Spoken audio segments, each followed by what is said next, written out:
Revivez l'émotion Day, un événement Marodi TV qui s'est tenu ce 21 février 2025 au Grand Théâtre Doudou Ndiaye Coumba Rose. Salle bi fees na dell, sol yi rafet na. Ana waa Marodi.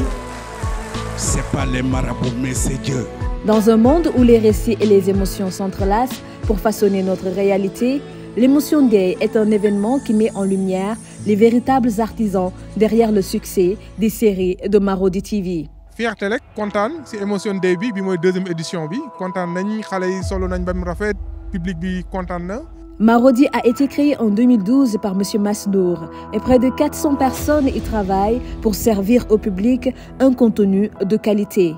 Chaque épisode et chaque scène sont le fruit d'un travail collectif acharné. di ko xool di ci yëg boppam rangoñ day génn naturellement donc c'est ça et émotion moom Marodi moo ci joxe rendez-vous incha allah. Les acteurs insufflent vie à des personnages qui résonnent avec le public. Ils ont apprécié l'émotion Day et leur collaboration avec Marodi TV. Satisfaisant. neexoon na trop bari woon na émotion, on est passé par toutes les émotions. On a pleuré, on a rigolé, on a tout fait et vraiment expérience boo xamante ne duma ko mës a fàtte. neexoon na trop équipe technique beeg acteurs yi tout le monde. waaw changement de look bi xam nga boo amee foo toll ci sa carrière il faudrait que nga changer ce look, changer ce physique bu mënee nekk parce que man ça fait presque 10 ans yoo xam ne maa ngi yor sikkim. Toutes les productions que j'ai eu à jouer aussi am naa ci sikkim donc bii dafa nekkoon benn tournant parce que déjà ça change de registre dañuy ñëw dugg ci banlieue bi ça parle de lutte donc loolu il faut que ñu accompagner ko ak benn changement de look loolu la waral nag ma changer look carrément jeex ci teinte bopp bi dindi sikkim bi parce que c'est un défi boo xam ne man dama ko jël sama bopp en charge c'est un défi que je dois relever et inchallah je vais relever ce défi. dañ ma ko yombalal liggéey bi Maria daal ci bu may gàttal wax ji. mooy man Alaaji dama fier ci waa Marodi parce que dañu xam gëddu acteur parce que je pense que c'est la première fois ma dugg ci cinéma mais dañ ma ci former et que je pense que lii mission la woon boo xamante ne dama ko waroon accomplir lancer ci message parce que bëri na ñoo xamante ne ñu ngi dund li may dund wala film bi li muy wane yëpp bëri na ñoo xamante ne ñu ngi koy dund donc tey bu Marodi bu ñu ma contacter pour ma am rôle bu ma jouer ci loolu déjà dama leen di saluer di leen ñaanal sunu borom gën a dëgëral seen taxawaay te yàlla yóbbu leen fu sore sore. collaboration bi c'était vraiment très ludique dama ci jàng parce que xam nga plateau jikko bu ne da nga fay am donc ku ne nga fay rencontrer donc c'est enrichissant de travailler avec Marodi ça te forge le caractère te day tijji sa xel et vraiment ça m'a donné l'amour du cinéma. Alors, une collaboration qui s'est passée dans le respect des contrats, parce que contrat moo ñu lié ñu xaatim bind man ma xool lire ko nangu donc ça s'est très bien passé respecté nañ li ñu waxoon aussi yaakaar naa aussi man tamit j'ai fait ma part du contrat et voilà c'est une collaboration saine te yàlla na continuer. Alors, c'est un rôle déjà très intéressant qui m'a fait passer un peu par toutes les émotions aussi parce que le fait de la violence conjugale, c'est un sujet assez présent et j'étais honorée vraiment d'incarner ce rôle parce que je me suis sentie à la place de ces femmes qui vivent ça au quotidien. Santé Yàlla, on rend grâce à Dieu. Si cette série a atteint ce succès-là, c'est grâce au public. Donc ñu ngi leen di sant bu baax a baax encore une fois. Ok li ma laaj Tamara laa lay laaj est-ce que tu t'attendais à un tel succès surtout si yeneen pays yi nga xamante ne du Sénégal. waaw ba ma ko liiree nag wax dëgg yàlla gëmoon naa ni dina am succès bi li ci des nag dañ doon ñaan yàlla rek mu mottali parce que jaam ak pexeem yàlla ak ndogalam dañ doon yéene rek nañ am léegi yàlla mooy mottali li ci des léegi comme je l'ai dit tout à l'heure public bi accompagné ñu et voilà Jeu de Dames c'est le public sénégalais qui l'a adopté. di wax àddina wërngal këpp kontaan nañ ci suñuy fans tamit macha allah kontaan nañ ci ñoom bu baax gis nañ seen taxawaay ñoom ñooy commentaire ñooy liker ñooy def lépp ba tax na dama naan ñun nag ñoom lañ fi nekkal wax dëgg yàlla. lan Nabou Guèye la ñuy gis ci Babel saison 2. waaw saison 2 bi Nabou Guèye moom comme dab rek dana xumb dana neex dana dagal. taw collaboration weltare e ɓamtare kadi gila puɗɗume Marodi Pular kadi ɓeydi hollirde pulaɓe ɓe ɓeydi hollirde kadi ɗum ko wiyete ko nalanto baba ɓe sikkude ngaɗa wawi rondugo sastilde khalife de la puɗɗi cheikh je vais laisser le plus.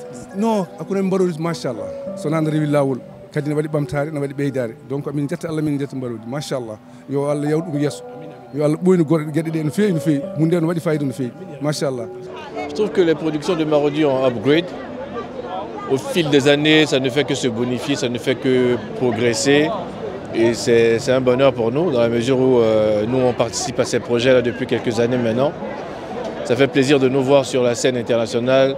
Ça fait que ça crédibilise de plus en plus l'audiovisuel et le cinéma africain. Et c'est une très bonne chose. Derrière ces visages familiers se cachent des scénaristes talentueux, véritables architectes d'intrigues captivantes. Lors de l'Emotion Day, ces créateurs de récits ont eu l'occasion de partager leur passion qui les anime, en plus d'être célébrés. Mais nekk loo xamante ne dama koy rafetlu parce que ñëwoon naa je pense premier Emotion Day bi c'était au Saint-Ben Ousmane fin de série Adja si je ne me trompe pas en 2018 et de voir que ça grandit, de voir que nit ñi dañ doon xëccoo place yeeg yooyu c'est vraiment très émouvant et satisfaisant en tant qu'acteur du métier parce que ça montre que li ñuy def nit yi bëgg nañ ko. Non tey jii nii sama xol dafa fees parce que nga liggéey 50 épisodes.